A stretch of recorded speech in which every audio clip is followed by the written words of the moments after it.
at a juncture, I'm at a 7.7 year cycle in my own life, because it was 7 years ago it was 7 years ago that I really saw the possibility of this process. It was 14 years ago that I really intended to enter the journey to uncover such a thing as a presence process procedure. So it's a 7 year cycle that I'm going on. So I've come to the end of that cycle now, and now it's into a different level of experience. So it seems that there are things that are coming up now for completion, that are showing themselves as being complete. And they'll come to me in dream state, or people suddenly connecting with me. I've been connecting with people in the last short period that that are from 14 years ago or from 7 years ago. And I'm actually going to a place in Mexico where I was 7 years ago. 7 years ago today, I was sitting on a beach in Mexico, and that's where I saw the entire presence process procedure, like as a whole thing, complete. I call it then I called it a spiritual technology, and I still think of it as a technology. It's just we tend to think of technologies as things outside of us, but this is an internal technology. And I saw the whole thing complete, and the moment I saw it, I actually couldn't be at peace and relax in the place I was in Mexico, because I realized that in seeing that came a responsibility. That I'd gone through the journey to uncover all the pieces of it, and this useful technology, and it would be great just to do it with myself. But I had set an intent that as I integrated my own emotional condition, that I would do it in such a way that I would leave a pathway for anyone who wanted to do that for themselves, right? And so that got me to leave the beach and set me on another whole mission, which is to develop the procedure, try it out on people, put into a book, start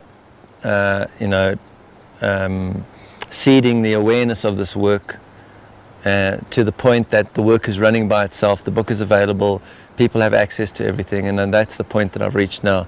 So as I'm going through these completion points, it's having dreams and things that they are also points showing that there are points of completion.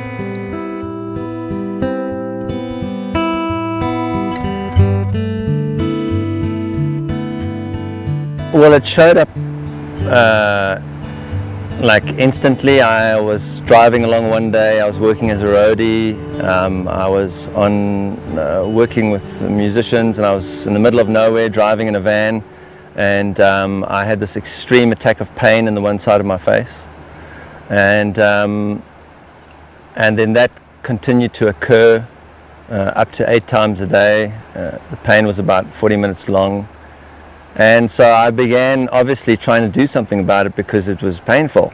And so I first looked at all the physical aspects of my experience. I went to doctors, I tried to do something physical to it. And eventually I got treated by a neurosurgeon who basically told me his perception of what I had, which was a neurological disorder called Horton syndrome. And he basically said that because I'd had it, by the time I'd seen him, I'd already had it for a full 12 months. Normally most people have it for 3 months a year or 2 months a year. Because then people, you know what it does? It makes people think that this work is about symptoms. And then people try and come to it to try and fix symptoms, and it's actually not about that. I mean, that's what brought me, the pain brought me into the work. But way before the pain was gone, I realized the work wasn't about getting rid of pain, which is normally, what we'll do is we'll try and get rid of our pain, and then physically, and then mentally we'll try and change our thinking. And eventually, if we go deep enough, we'll realize that there's an emotional disturbance in our field, or energy and motion disturbance, and then we'll start working with that. And when we start working with that, that'll awaken us to the realization that it's really important that we take responsibility for the quality of our experience. And the quality of our experience is largely about how we feel about things. And so the work is really about taking responsibility for our experience, not fixing our symptoms, or trying to get to a place where we feel nothing and we're feeling no pain and we're feeling no discomfort. So if someone is driven into this work by symptomatic discomfort, they may be disappointed, because even when my pain went away, it came back after a year, because there was more for it to teach me. And the pain coming back didn't mean that my work was unsuccessful. It meant that there was a deeper level to go to. So the pain becomes a teacher, and one realizes that the discomfort coming into life is required. It's not there by accident. And so if someone comes into this work, into the heart work, thinking it's about removing all discomfort, they'll become disillusioned. It's not about removing discomfort, it's about responding to it.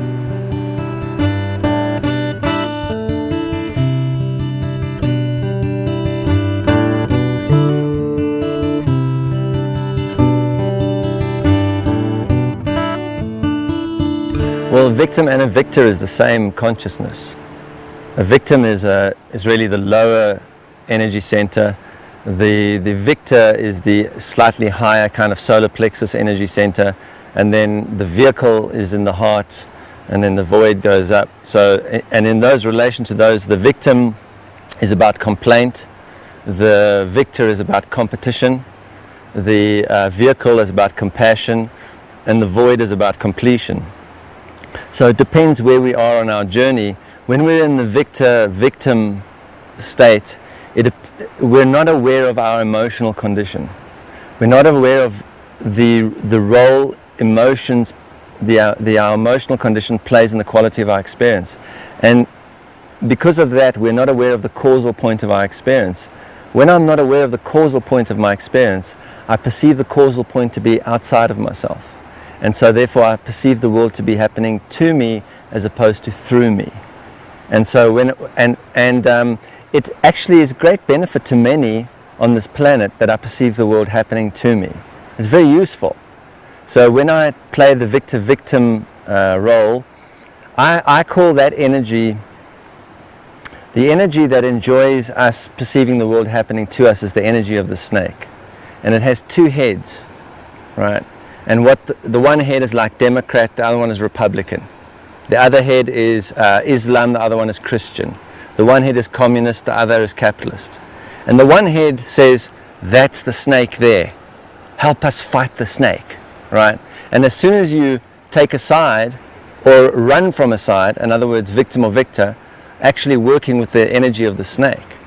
So the way to overcome that scenario that keeps going on is only when I take responsibility for my experience and I stop looking for what I want from others, and I start being able to give that to myself, then there are no sides left. Then one rises above running from something or trying to overcome something or attacking something.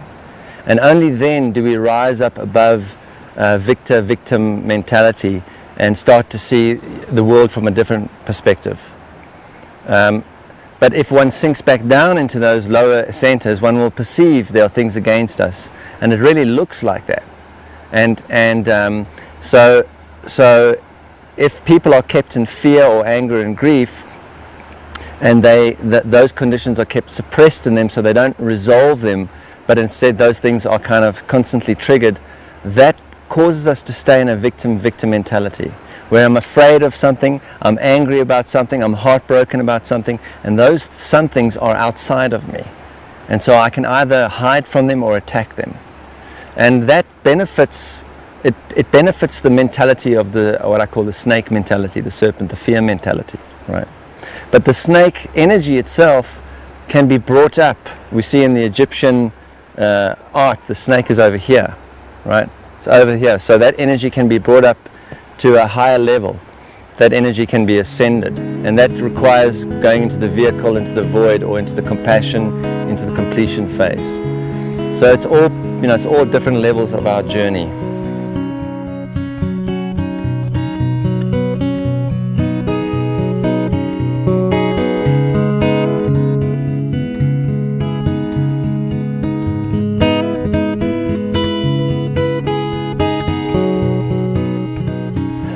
So anger. Anger is a very powerful resistance going on in the emotional body. And when there's resistance in the emotional body, it creates friction, and that creates heat. And when we don't have an emotional body awareness, or we lack felt perception, we don't realize that this friction is going on within us, and it comes out as our thinking patterns, and we see it in our stories, and it's reflected in the world. And so we act out on the world, and when we're unable to accomplish anything by acting out on the world, eventually we kind of we go into a state of paralysis, and that's called depression. So that's when the anger is deeply pushed down. I'm unable to do anything about it, and I go into a state of depression. Or I go into a state of aggression, right? Constantly projecting it on the world and accomplishing nothing. But anger is very powerful because the friction is very useful. When anger is worked with consciously, it's assertion. It gives me an ability to assert myself in the world. Because the friction, when wheels are on a rail, like for a train needs friction for the wheels to grip the rail. Also you need friction to apply the brakes to stop the movement. So when we're living in a state of anger, we're living in a state of having the brakes applied. The brakes are being applied all the time. And for anyone who wants to know where their anger is, they just have to look around in their life, because we hide our anger from ourselves. So the best way to see one's anger is, where in my life is there no movement? Where in my life am I stuck? Am I stuck in relationship? Am I stuck in abundance? Am I stuck in creativity? Where is there no movement? It's stagnating. And that is an external manifestation of the internal condition of anger that I have.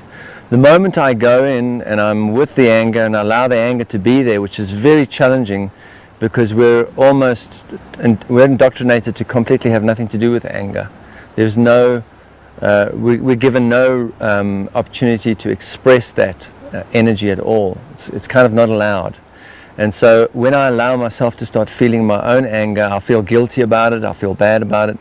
But the thing about it is to feel the anger without going into the stories, because anger tells the best stories ever, and not going into the behavior out of those stories. If I can feel that anger and be with it without condition, that energy that's in resistance will start to move again, and it will move to a point of resolution.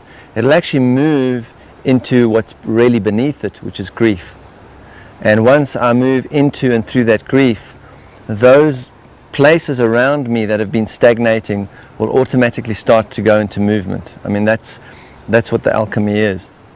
And so if we're kept angry, we're kept stuck.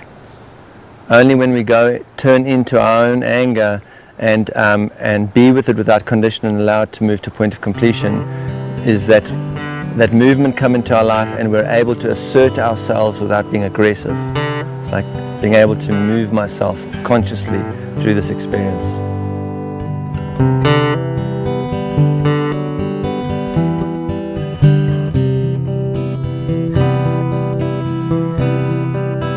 There's 3 stories people can tell. So I can use this illustration of my own life to show how we can tell different stories. And there's 3 stories that are open to us that we can tell. I'm sure there's more, but I've only discovered 3. The first is the bad story, the terrible things that happen to us. And then when we do the work of integrating those emotional impacts, then we can tell the good story, right? And so, for example, the bad story for me was between the ages of 4 and 5, my father commits suicide. And not only did I lose my father, but my mother was so impacted by the event that emotionally I lost my mother too. So on the same day, I lost my father and my mother. And only in hindsight of doing this work did I realize what impact this had on me. First of all, no one really told me that my father was dead. I don't think you're able to tell a 4-year-old or even explain to a 4-year-old what that is. He was just not there anymore, he'd gone away. And so I can see now when I look back in my life that The bad story is that I developed immense amounts of rage about that. Fear, anger, and grief coming out of that event. Fear, anger, and grief about not only losing my father, but also about my mother becoming emotionally afraid to be available because she'd had her heart trashed by this event, right? And so those emotional signatures followed me through my life, and that's what came out as this Horton syndrome, this immense neurological pain that I had. Whenever those emotional conditions came up, it was like my body got overloaded by energy, and it would blow a fuse by this immense pain that I went through. It would kind of cause me to blank out from pain. It was like a building blowing a fuse. So that pain was terrible. I had that for years. That's my bad story, right? Once I went in and I worked with that pain, and I got beneath it, and I found the signatures of fear, anger, and grief, and especially an immense amounts of rage, right? And integrated that. I realized how beautiful the setup was. So my father dies, right? He commits suicide and he's gone, right? And psychologically, what I did was I started to look for my father. And so I went out into the world looking for my father. And what that journey unfolded into was actually finding my real father, which is the vibrational, discovering my true inner guidance, and having a very real connection with what God is for me. So I don't have like a massive connection with what God is, but I have a real one, right? And that's what counts to me. And so that came out of my father's death. I can see how looking for him led me to finding my real father. And then out of my mother, I realized after that event, I could see on some level, I realized there was something wrong with my mother. Something had happened to her. And I wanted to fix my mother's heart. My mother's heart was broken. And so I went out into the world trying to find a way to do that. And that brought me into the presence process. And actually I realized one day that I'd created, as a child, I'd created the presence process to fix my mother, right? So I got all that and I integrated all that. And so now, if I look at my life, that's the good story. The good story is that out of this, I managed to find a real connection with what God is for me, and I managed to bring something into the world that is very useful for people with broken hearts, right? So that becomes the good story. So in that I look at my childhood experience, and when we're in the bad story, we wish our childhood hadn't happened. We think it shouldn't have happened. But when I look at the beauty of it, and I see the role that my mother and father have played in my life, and now in the lives of thousands of human beings who have done this work and benefited from it, I can see what it means that some die so that others may live, and that my father died so that I may live. Not only that I may live, but that many human beings may have a better quality of existence, right, in this world. And then some have broken hearts so that others can heal, right? And I can see how my mother's broken heart has healed many human beings on the planet of their broken hearts, because out of that came the presence process, right? And then when I took that presence process, when eventually my mother phoned up one day and said, I want to do this process, and I watched her go through the process, and she actually allowed me to facilitate her through it, and watched her heal up of all of that, and see how the thing that I went out into the world to find, I could actually eventually bring back and give to her. And then it released her of all of that. And I have no doubt that it's released my father of everything too, right, this work. So that's the beauty of it, is that, and then that releases me from the good and the bad story too. Because I'm no longer interested in the good or the bad story. And that's why I'm bringing this work to completion, because I realize the presence process was built out of my emotional signature. And it's very powerful for helping us with emotional signatures. But what happens beyond the emotional signature? What happens when we're moving through life and not driven by an unconscious charge of fear, anger, and grief? What is that experience about? That's what I talk about as being the free agent. And that's the third story, right? which I call the legend. When the legend is we find ourselves on the edge of a ledge of a precipice, and we're terrified, and we don't know why we're there, and we blame everybody, and we're in victim mentality, because I'm on this ledge and I shouldn't be here. That's the bad story. And then I'm able to stand up gradually on the ledge and find my balance, and be able to stand at the edge of this precipice without fear, without anger, without grief. And I see how being on the ledge strengthened me and gave me courage and insight and all these things. That's my good story. But then I want to go to the end of the ledge, right? The ledge end. And my ledge end is when I leap off that ledge and fall into the arms of the universe and let it carry me in a state of surrender through all my experiences. And then begins a very magical journey that has no beginning and has no end.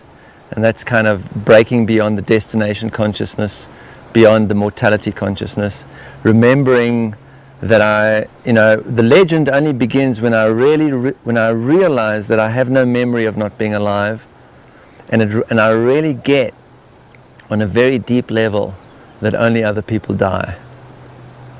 Right? And that's something that I can't deny. In my experience, only other people die. And I have no memory of not being alive. And so on that resonance, I enter my legend, right? Which is like Joseph Wood Campbell would probably call it our mythology, or our whatever. Walk into your mythology becomes alive, right? Whatever that is. And I truly believe that everyone is here to fulfill their legend, right? To get beyond, to first go through the bad, then the good. And the bad and the good story is what enables us to develop the capacity to contain the awareness required to leap off the ledge.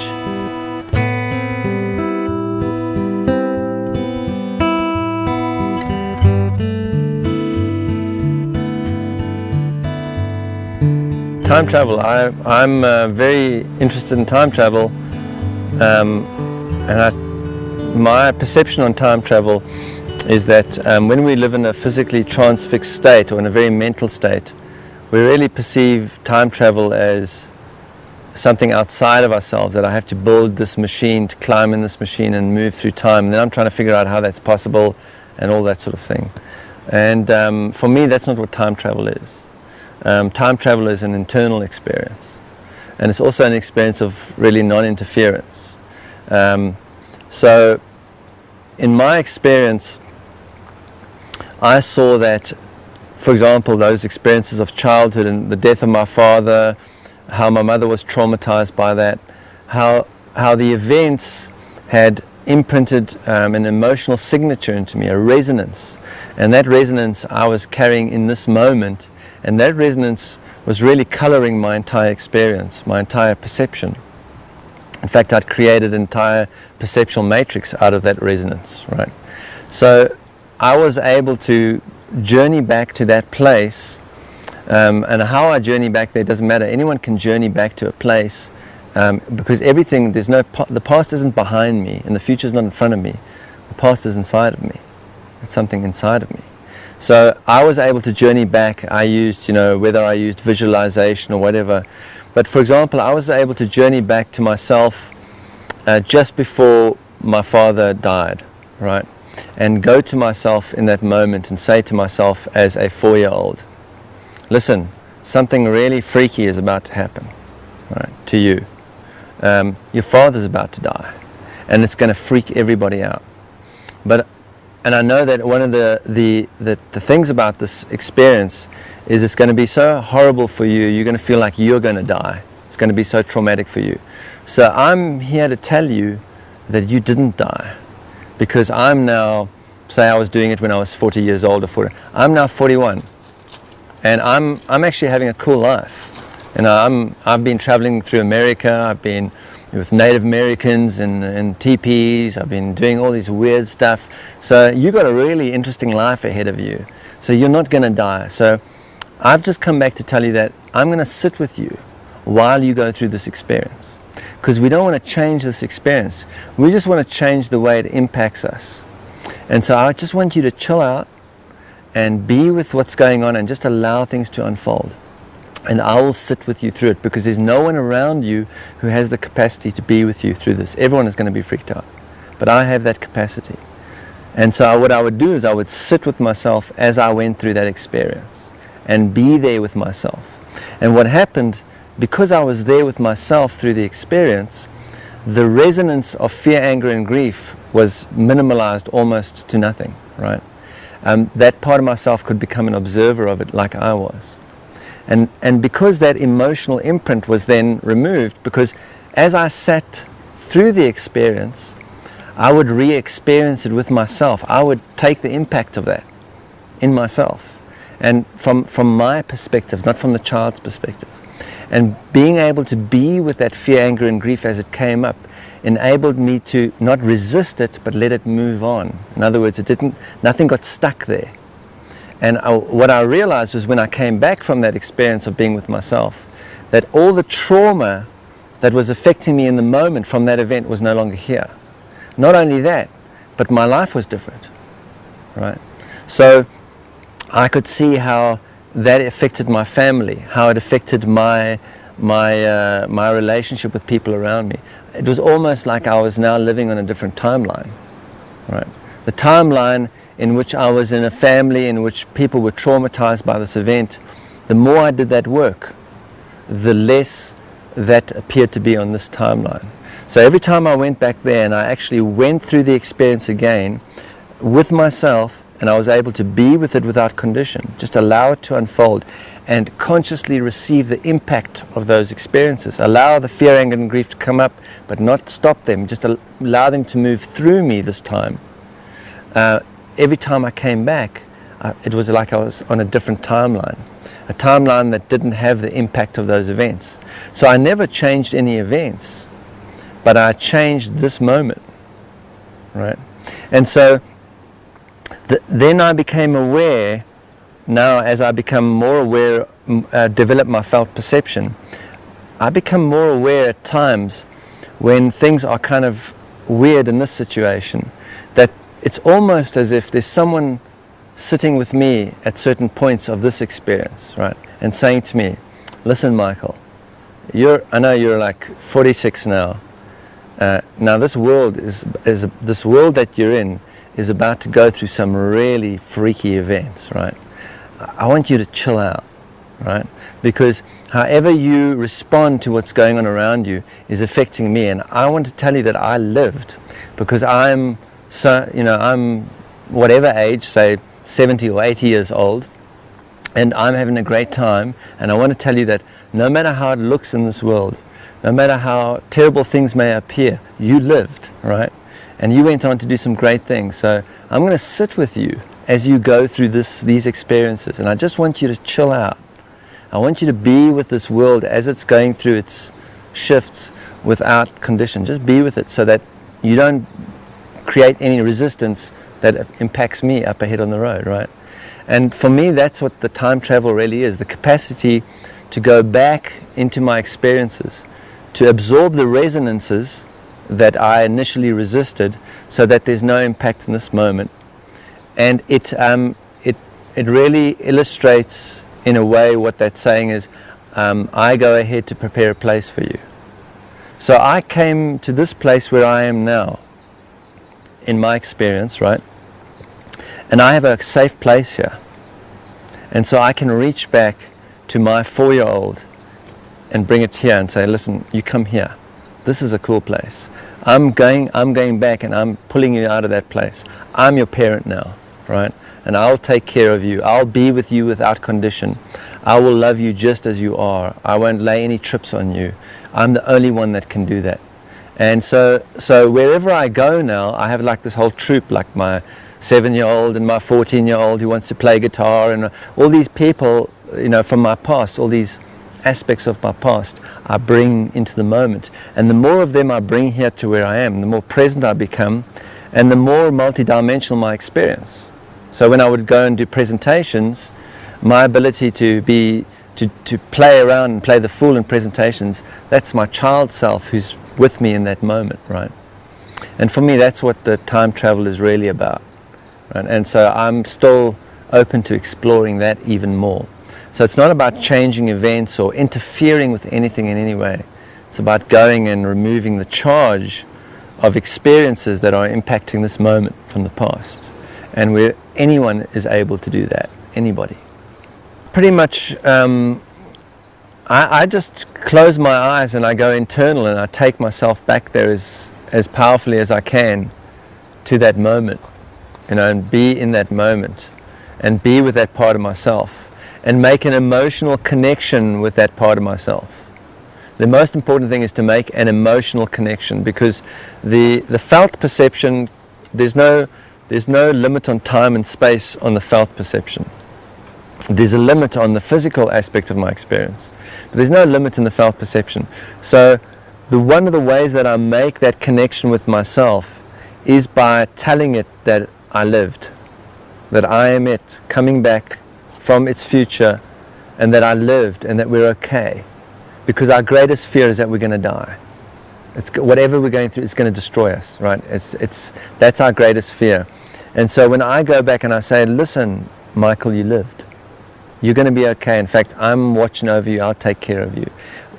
That creates a connection, a heart connection with that. And once that heart connection is created, I'm energetically connected with that moment. And then because I'm energetically connected with that moment, I can feel what that part of myself is going through in that moment. And I take on that now, because I know how to be with those resonances now. That part of me didn't know. It was just being smacked over by these felt impressions, right, of the fear, anger, and grief going on around myself at that time. I had no clue what to do. There was no one to take care of me or to comfort me. I was being blasted by it like everybody else. But now I can go back and take care of myself and parent myself at that time and be with myself through it. And actually, I'm going to absorb that now. I'm going to absorb the fear, anger, and grief, because I know how to integrate it. That part of myself doesn't. And because I integrate it, the impact it had on me as a 4-year-old is not there anymore, and therefore the impact it has on me now is not here, because it ripples all along the timeline. And now is different because then is different. That this is the time machine. And for most of us, it takes us 70 or 80 years to get nowhere.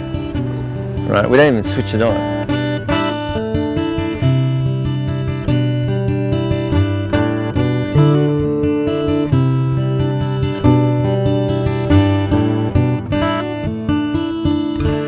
I perceive time not as linear. I think the mental body perceives the time as linear, and the way that I relate to time more is like a drop falling in a 3-dimensional pond. So it sends ripples off in all directions. And so if we pay attention, we can feel the ripples coming towards us of an event that is going to happen in the future. And if we pay attention, we can start to take notes of ripples.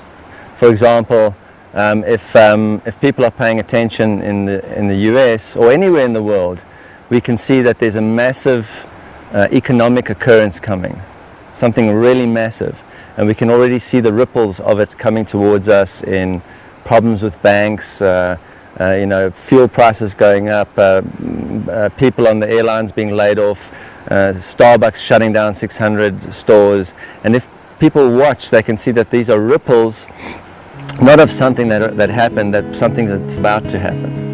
And so if we can pay attention, we can feel events coming towards us by the ripples that they send out.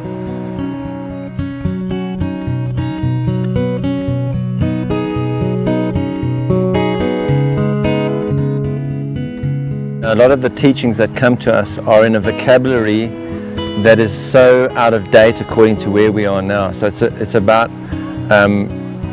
reframing things. The whole thing about any teaching is to stop having it be something outside of ourselves. And while it's in a religious ceremony or in a church or in a book or someone else, someone in the priesthood telling me, being the authority, then it's outside of myself. And while it's outside of myself, I can't see what it is. And so, for example, Jesus was a profound teacher, but there's the teachings about Jesus and there's the teachings of Jesus. And the teachings about Jesus are what's coming to us from the outside. The interpretation of others, the manipulation of that by others for ends that are not serving us, right? Self-serving ends. But then there's the teachings of Jesus. Now the teachings of Jesus only reveal themselves when I take my experience to be my truth, right? So the moment someone says to me, your experience should be different than the way it is, you should be having another experience. In fact, you're a sinner. You're a bad person. You need to apologize for yourself. You need to apologize to me, and if you listen to what I tell you, then I'm going to make it right for you. And one day, not now, but one day, you can go to heaven, right? To me, that's blasphemy.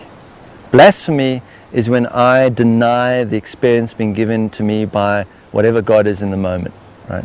So when I overcome that and I start to realize that my life experience is the gift given to me through which I awaken to vibrational awareness, and I take my experience to be true, and I enter my experience and I try things out and I see the consequences, and I allow the consequences to teach me what is appropriate, what works, what expands me and what contracts me, and I take that as my teacher. Then when I look at someone like Jesus, I'm going to see it in a completely different light, right? I'm going to see the teachings of Jesus as opposed to the teachings about Jesus. For example, when I went into my own experience and I saw that in the first 7 years of my life, I'm emotionally imprinted. That emotional imprint has such an impact on my perceptual matrix that I perceive the world happening to me, and then I try and change the world to be at peace, and that behavior just takes me around and round in circles, causes me to wander in the wilderness, because I'm always looking at the effect, not the cause, and so therefore my behavior is ineffectual. Then I'm living in the boredom, right? And I realize that the perceptual matrix that I have through the imprint of my childhood causes me to enter the boredom. A person like Jesus says, unless you become as a child again, you cannot enter the kingdom, right? And as I go into my childhood experience and I integrate those emotional signatures, and my perceptual matrix transforms, and what's keeping me out of the moment is releases, and so I enter more and more into the moment, and I start to realize, well, I am in the kingdom. And he also said the kingdom is now at hand, right? It's now at hand. It's like saying the kingdom is in the now, right? So by going through that experience in myself, when I look at the life of Jesus, I realize what a virgin birth is, right? And a virgin birth is no longer this experience in which someone gets pregnant without a man and all this sort of stuff, this magical story. Actually, I realize a virgin birth is when two people come together. They work on their own emotional imprint. They clean their own emotional bodies. They integrate their own fear, anger, and grief.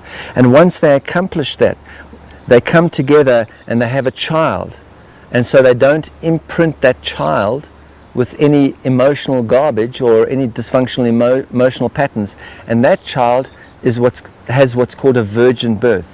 Their emotional body is open and the vibration is able to pour through as it is without conditions placed upon it. It also tells me why Jesus was born in a stable, if that was the case, rather than being born in the inn. It's a metaphor. In other words, the birth of this child, if you want a child to have a virgin birth, you don't want it to be around people that are living unconsciously, the people drinking in the inn and all that. You don't want it around that unconscious behavior. You would rather have that child exposed to conscious beings, right? And in the stable, what did they have? Animals, the sheep, the donkey. And the nature of the fact is that sheep and donkeys and those sorts of creatures are way more present than most human beings, right? They don't have the emotional imprinting. And so when they're around that child, the resonance coming off them is one of presence. It's not one of fear, anger, and grief. And so by having the child born away is actually to make sure that the child is not being imprinted by the unconsciousness of others. I can only see all that to be so if I go into my own experience and see what emotional imprinting, what impact that has on my life, and what the consequences are, going into my childhood and resolving those things enables me to re-enter the kingdom. Unless I become as a child again, I cannot enter the kingdom. So all the teachings of Jesus are no different to the teachings that we're being exposed to through the emotional body. It's just that while felt perception is closed down, while we don't have emotional body awareness, we tend to look at the teachings from the outside as to from the inside. And one of Jesus' greatest teachings has also been misinterpreted. For me, it's a complete misinterpretation, which is, I am the light, I am the way, none come to the Father through me, right? And when I look at that teaching and I look at my own life experience and what my experience is showing me, that what he was really trying to transmit was that I am is the light, I am is the way. None enter the vibrational but through an awareness of the I am. And the I am in my life is expressed by my life experience. My life experience is an expression of the I am, right? And so when I go into my own experience, I'm going to become aware of what the I am is. And so therefore another way of communicating that would be to say, my experience is the light. My experience is the way. I cannot enter vibrational awareness while I'm in the world, to be in the world but not of it, unless I take my experience to be true and allow that to teach me. My experience will show me how to develop the capacity to become fully aware of what God is, of what I am. And it's the same for your experience. Your experience is the light. Your experience is the way. Unless you embrace your experience as the truth, you're not going to enter vibrational awareness. So it wasn't about you got to be exactly like Jesus, do what Jesus did. No, Jesus was saying, accept your experience as your truth, right? And once you accept that as your truth, that truth will set you free. It'll bring you back into immortality awareness. Even though you're wandering through a very mortal world, you can contain immortality awareness while we're in it. And that's raising ourselves from the dead. Because while we live in a time-based paradigm, while I'm letting the past be a barometer by which I navigate myself into some future and I ignore the moment, I'm just like a ghost, right? And so I'm dead to the moment. So the more I arrive in the moment, the more I come alive. I raise myself from the dead.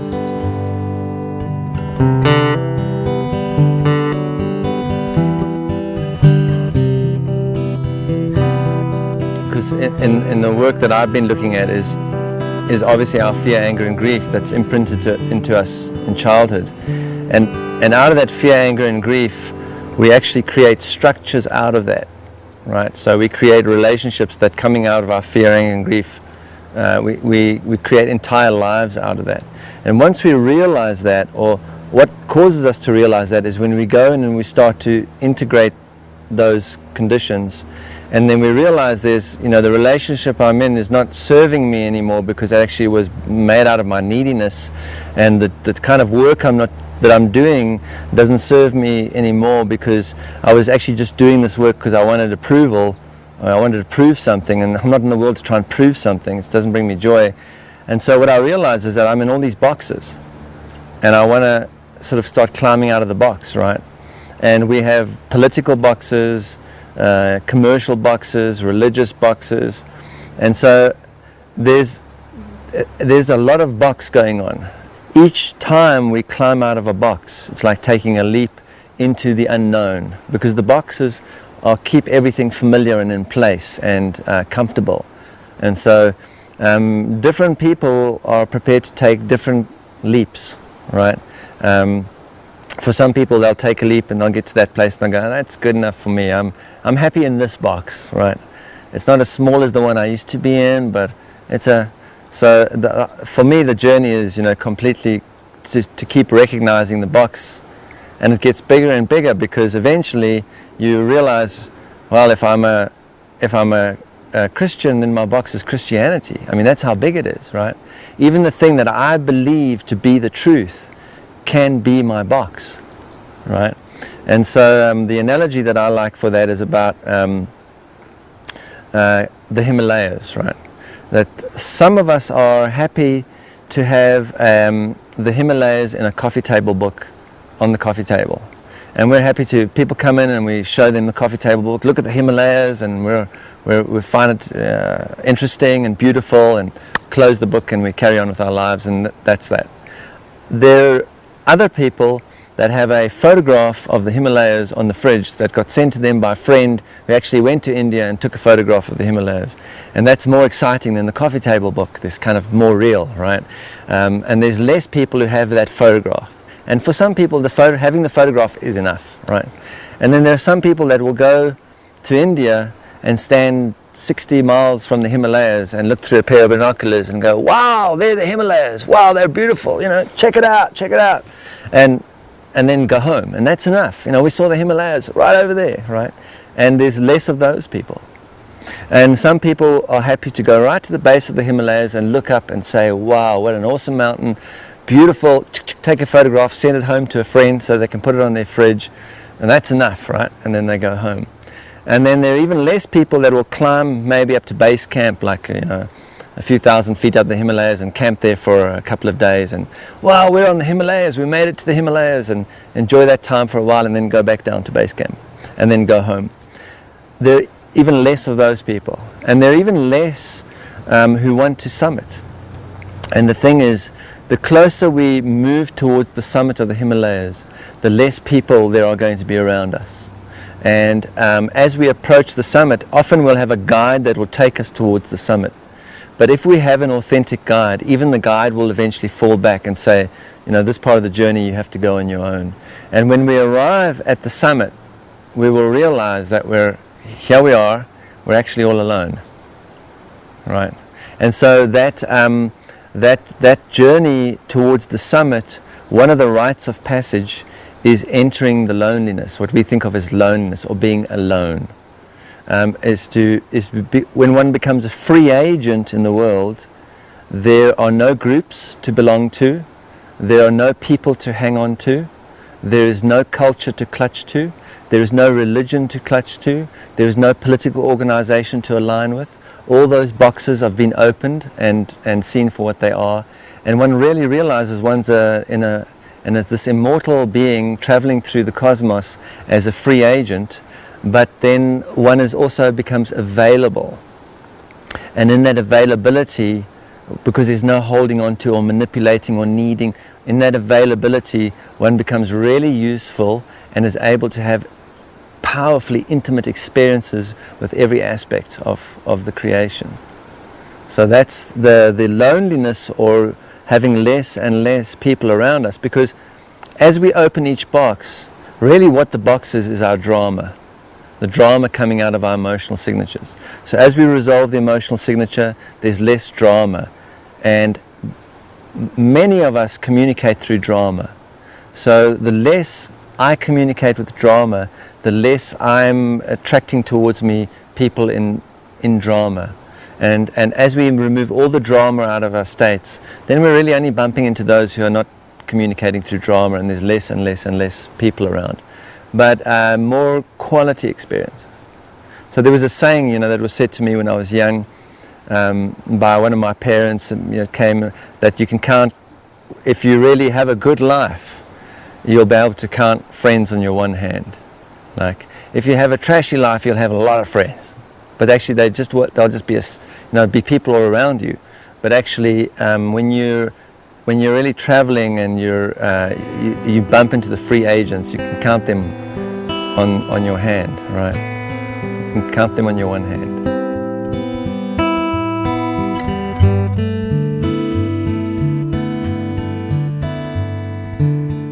Stop trying to avoid life. It's the dance around the void. It's called avoidance. Everything we resist is the dance around the void, right? The avoidance.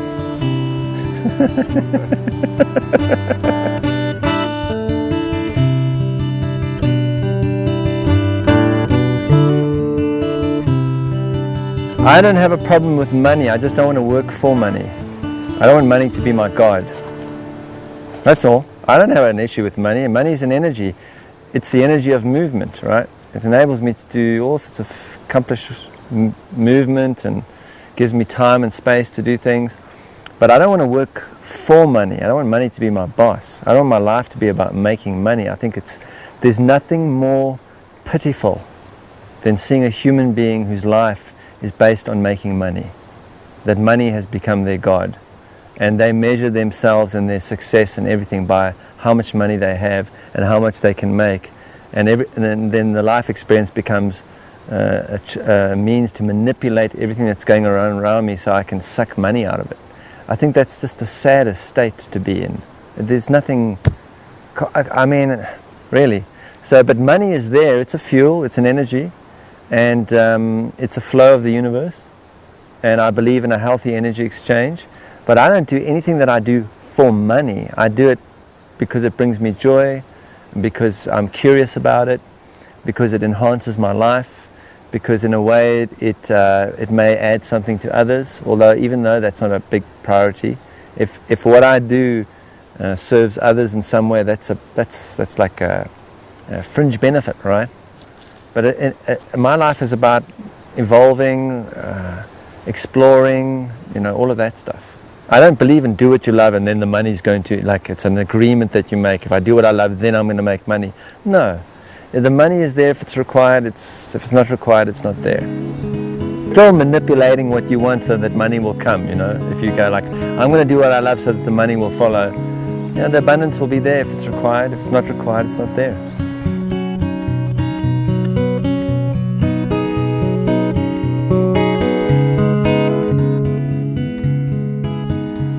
In my insight into the way we are, manipulation is the causal point of all our suffering. Right? And our suffering comes out of a two-fisted punch. First of all, there's the emotional imprint that we receive during childhood, in the first 7 years of our life.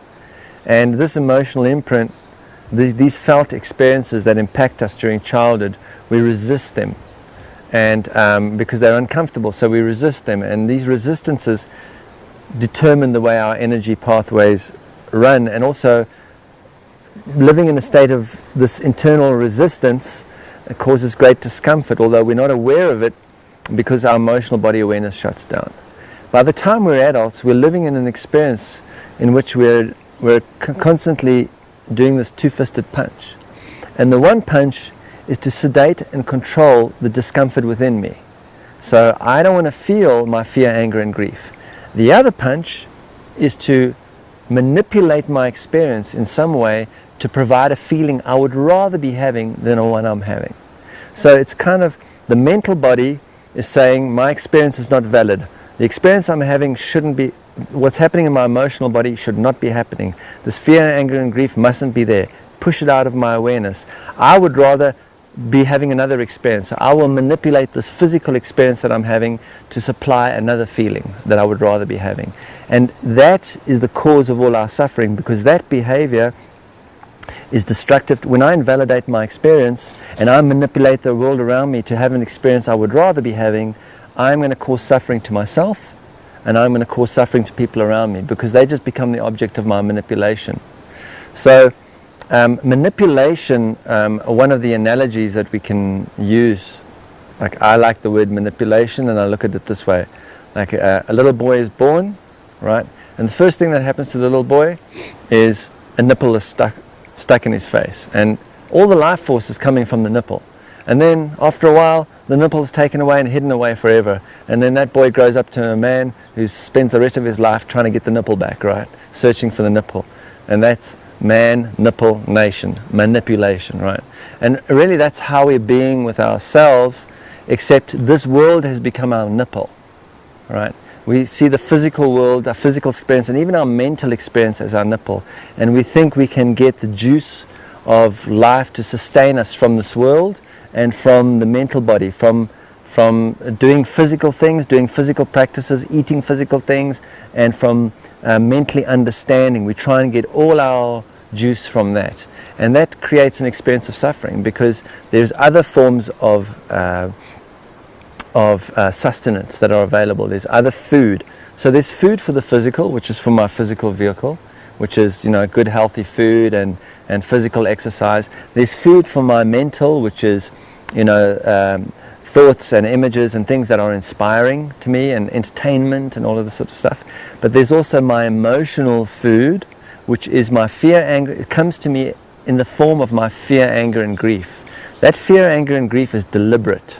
And when I use the word deliberate, it contains the word liberate. That fear, anger, and grief implanted in me at childhood is there. It's a type of nutrition. When I digest it, and the process of digestion is bringing it into my awareness, allowing it to surface. Don't sedate and control it anymore. Allow that to come into my surface, to come into my awareness, and then be with that without condition. That allows me to digest it, to accept the experience I'm having as valid, to stop trying to enforce another experience, right?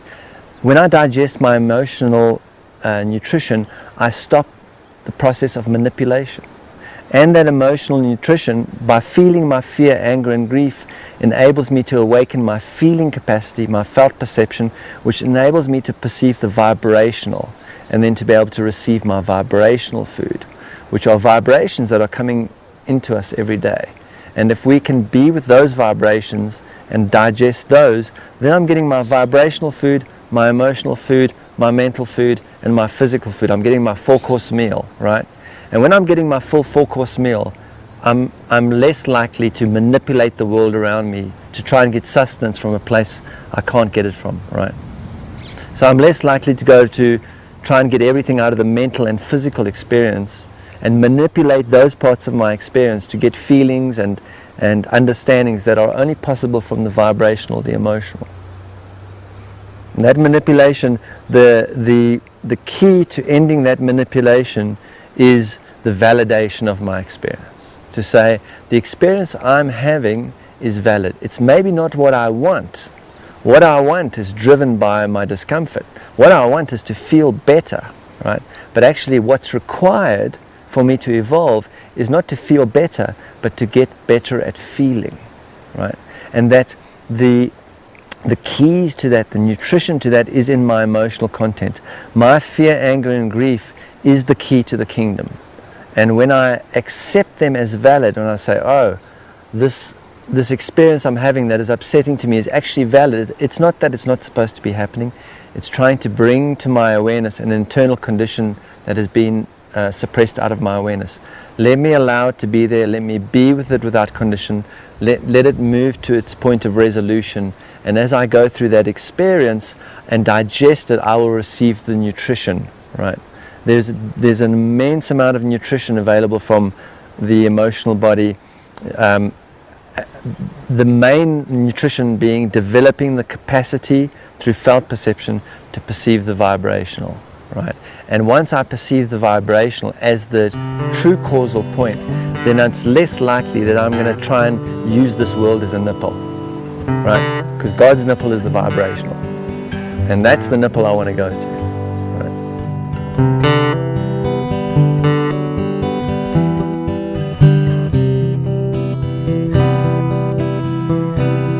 Okay, there's a king, and he has a servant who's always with him. So his servant becomes his best friend. And one day they go out hunting, and the servant's job is to load the muskets with gunpowder. And they're chatting away, so the servant is not really paying attention. So, I have to add a detail here. I'm going to try and remember the story. The one reason the king really likes the servant is because no matter what happens, the servant always says, it's all good, it's all good. And the king thinks that's really cute about the servant. So they're out hunting and they're chatting away and enjoying each other's company, and the servant puts too much gunpowder in the musket. And as the king shoots, it blasts his thumb off. And so the king is traumatized and freaked out, and the servant says, don't worry, it's all good, it's all good. And the king says, no, it's not all good. You can't just blow the king's thumb off.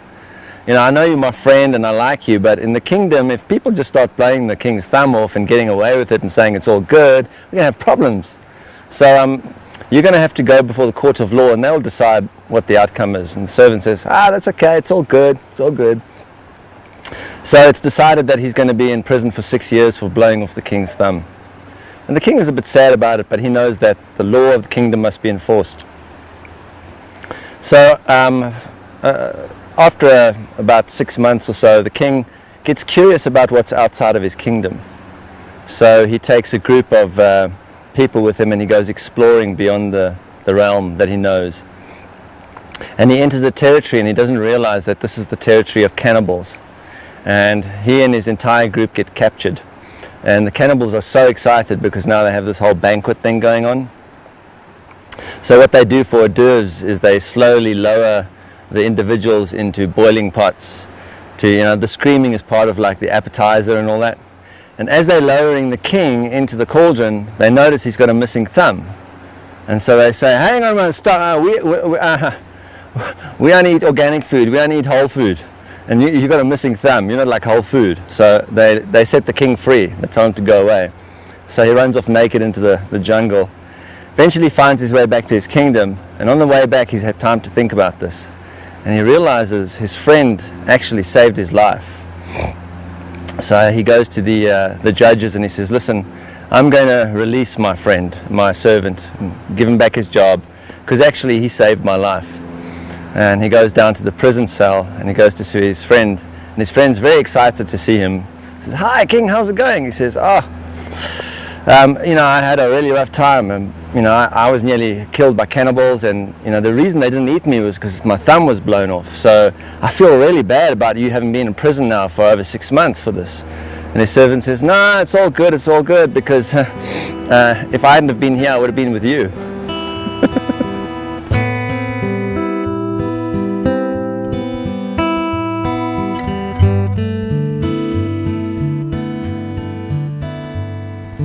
What makes this human experience real? What causes it to become real for us is when we validate the experience we're having. When we perceive what's unfolding as required. This is what's required.